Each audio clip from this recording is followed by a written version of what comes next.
Bismillahirrahmanirrahim. Assalamualaikum warahmatullahi wabarakatuh. Di sini kami kelompok 4 akan menjelaskan epistemologi komunikasi. Nah, apa itu epistemologi komunikasi? Baik, di sini saya akan menjelaskan terlebih dahulu apa itu filsafat komunikasi.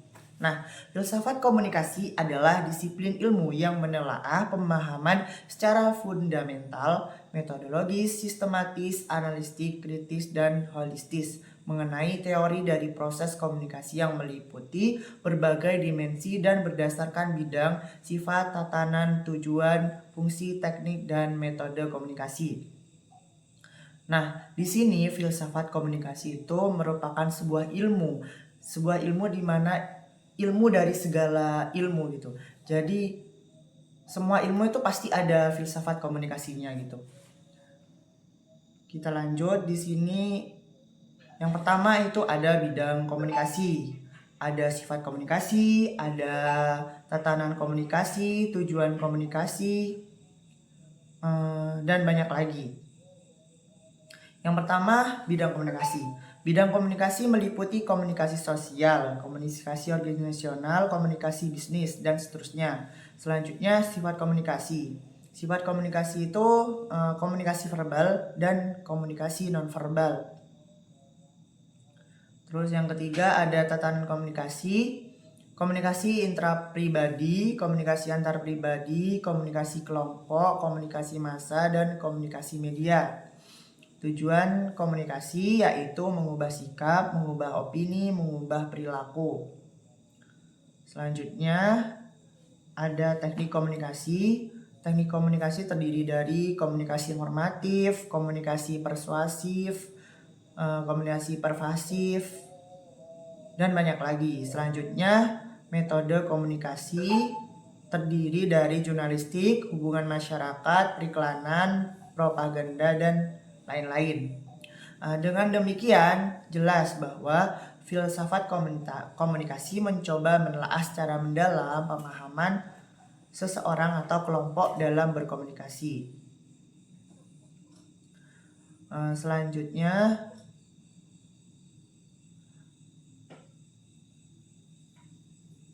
filsafat sebuah ilmu yaitu disiplin biasanya dikategorikan menjadi subbidang utama, terutama berkaitan dengan pertanyaan pokok, apa yang aku ketahui, bagaimana aku mengetahuinya, apakah aku yakin, apakah aku benar.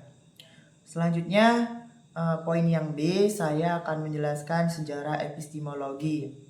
Epistemologi atau teori ilmu pengetahuan merupakan kajian yang berguna karena ia membahas aspek kehidupan manusia yang amat fundamental yaitu ilmu pengetahuan. Epistemologi mengkaji secara filosofis tentang asal, struktur, metode, validitas, dan tujuan ilmu pengetahuan. Sementara yang pertama, di dunia barat, epistemologi menjadi suatu disiplin ilmu baru di Eropa yang dipelopori oleh Descartes dan dikembangkan oleh filosof Leibniz. Lalu disempurnakan oleh John Locke di Inggris. Epistemologi berkembang sejak gagasan Renaissance dibangkitkan. Renaissance adalah produk dari gerak individualisme yang kuat yang menggoncang tatanan yang sudah mapan pada abad ke-14 dan ke-15. Sementara itu, abad ke-19 dimulai gerakan neopositivisme yang dimotori oleh lingkaran Wina.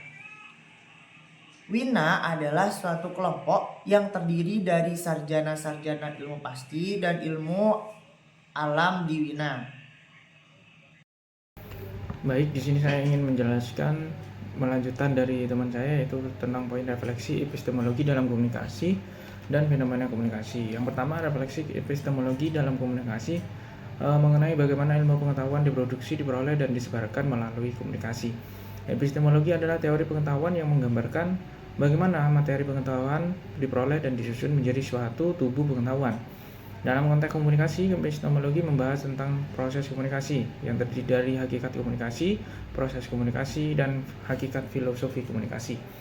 Epistemologi merupakan asas mengenai cara bagaimana materi pengetahuan diperoleh dan disusun menjadi suatu tubuh pengetahuan. Epistemologi membahas secara mendalam segenap proses yang terlibat dalam usaha untuk meroleh pengetahuan. Epistemologi merupakan teori pengetahuan yang diperoleh melalui proses metode keilmuan dan sah disebut sebagai keilmuan.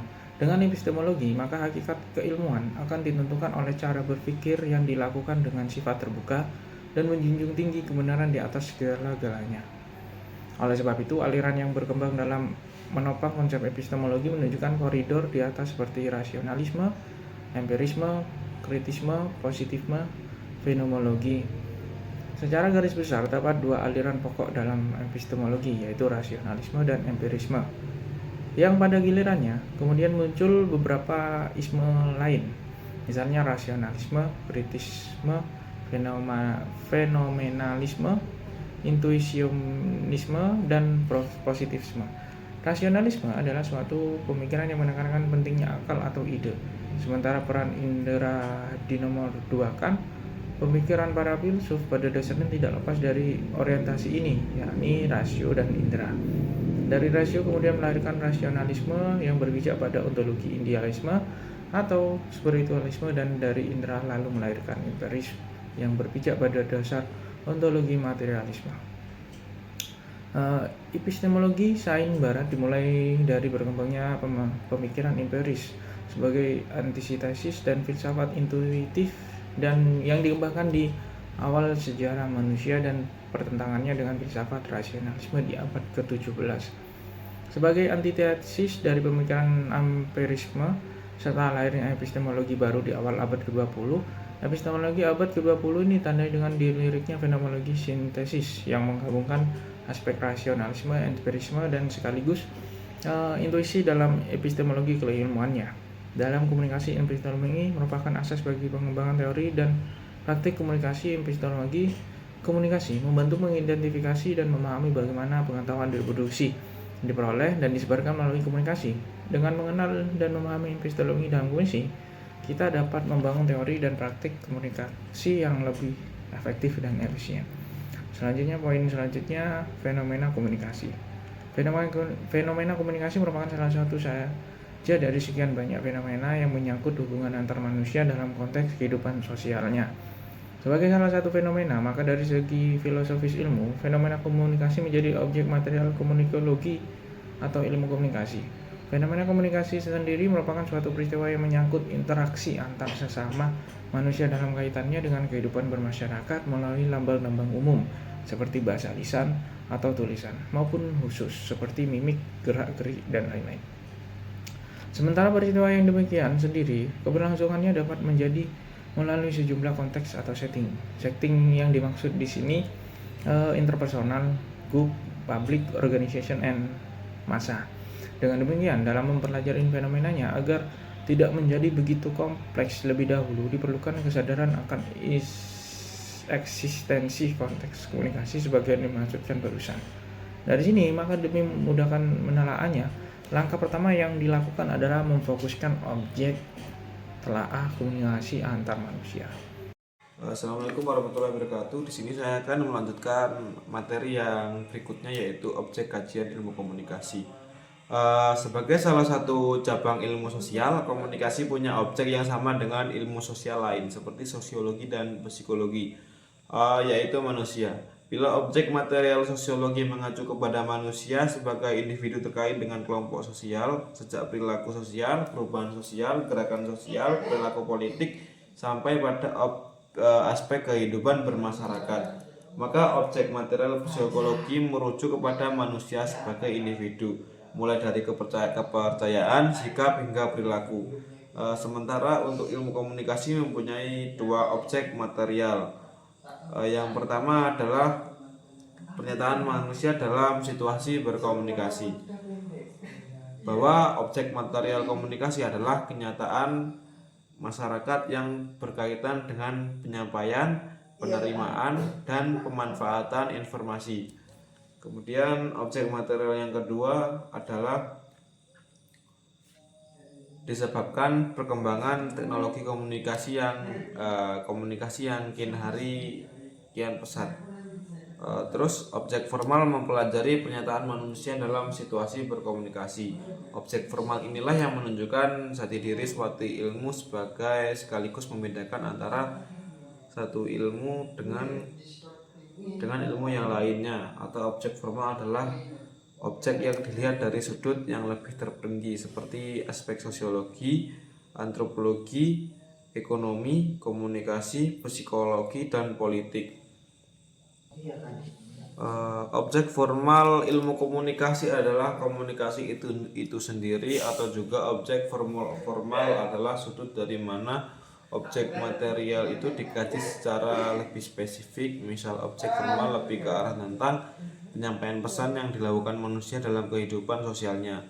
Satu objek material dapat dikaji dengan berbagai perspektif yang disebut objek formal, yang melahirkan bidang-bidang ilmu yang berbeda. Objek formal dalam ilmu komunikasi adalah segala produksi, proses, dan pengaruh dari sistem tanda dalam kehidupan manusia atau fenomena komunikasi atau pernyataan manusia antar manusia.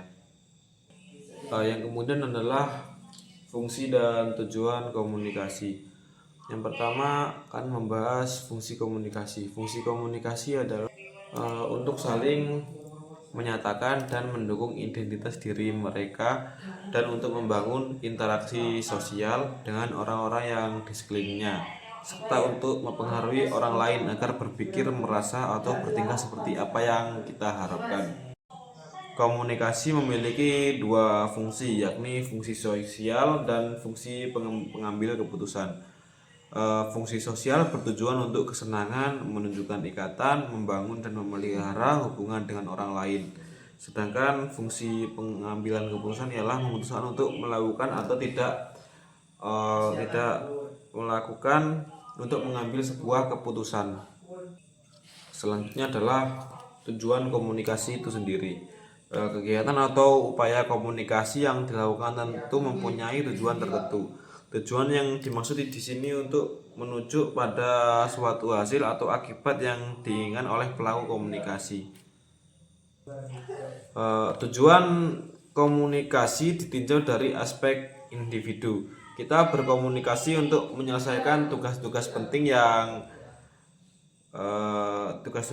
bagi kebutuhan kita, memberi makan dan pakaian diri sendiri, memuaskan rasa penasaran kita akan lingkungan, dan menikmati hidup. Yang kedua adalah tujuan komunikasi ditinjau dari aspek sosial. Kita berkomunikasi untuk menciptakan dan memupuk hubungan dengan orang lain. Jadi komunikasi sosial mempunyai fungsi isi yang melibatkan pertukaran informasi yang kita perlukan untuk menyelesaikan tugas, dan fungsi hubungan yang melibatkan pertukaran informasi mengenai bagaimana hubungan kita dengan orang lain. Baik, saya akan melanjutkan materi yang terakhir, yaitu paradigma dan teori komunikasi. Paradigma dan metode penelitian adalah alat yang digunakan para ilmuwan untuk memahami fenomena yang mereka teliti. Menggunakan alat ini, ilmuwan berusaha menjelaskan secara logis dan sistematis mengenai berbagai fenomena dalam kehidupan. Benar bahwa para dosen selalu mengandaikannya sebagai kacamata yang digunakan manusia dengan keluhan, rabun dekat atau jauh, untuk dapat melihat berbagai benda di sekitarnya. Tapi tetap terdapat perbedaan antara paradigma dan metode penelitian. Paradigma seperti lensa Microsoft yang dapat kita atur jarak dan fokusnya, sementara metode penelitian seperti skrup pemutar lensa yang mengatur dengan cara apa objek ini ingin dilihat. Bedanya sedikit sekali secara pengertian, namun dalam prakteknya akan lebih mudah membedakan mana paradigma dan mana metode penelitian, serta seperti apa cara menggunakannya dalam proses penelitian. Terdapat 3 pendekatan atau paradigma yang sangat berpengaruh dalam ilmu komunikasi. Yang pertama, positivistik, yaitu objektivitas adalah hal yang selalu digadang-gadang oleh para ilmuwan yang menggunakan paradigma ini. Penelitian ini dan objek yang diteliti diandaikan sebagai entitas tunggal yang terpisah dan tidak saling mempengaruhi. Yang kedua, interpretif, yaitu paradigma ini hadir sebagai kritik bagi paradigma positivistik. Hal yang utama yang dikritik adalah soal pemisahan antara peneliti dan objek yang diteliti. Asumsi dasar dalam paradigma interpretif adalah keduanya tidak dapat dipisahkan, di mana nilai-nilai dan pengetahuan yang dipegang oleh peneliti dan responden sama-sama mempengaruhi hasil penelitian. Yang ketiga adalah kritis. Dicetuskan oleh para ilmuwan dari Frankfurt School. Paradigma ini merupakan respon atas pemikiran Marx, Kant, Hegel, dan Weber. Asumsi dasar paradigma ini adalah terdapat struktur yang membentuk realitas yang kita anggap selama ini sebagai sesuatu yang wajar. Bagi yang penganut aliran kritis, kewajaran adalah pertanda adalah masalah. Paradigma ini mencoba membongkar dalang yang mempengaruhi terbentuknya persepsi seseorang sehingga ia menganggap sebuah realitas sebagai kewajaran, sebagaimana dikemukakan oleh Guba dan Lincoln 1994. Dari sisi ontologi, dalam pandangan kritis, realitas diasumsikan sebagai palistik atau sesuatu yang palsu. Seiring berjalannya waktu, kepalsuan ini dibentuk oleh faktor sosial, politik, kultur, ekonomi, etnik, dan gender yang kemudian dikukuhkan oleh seperangkat struktur yang kita terima saat ini sebagai kenyataan yang alamiah dan kekal. Sekian penjelasan dari saya. Wassalamualaikum warahmatullahi wabarakatuh.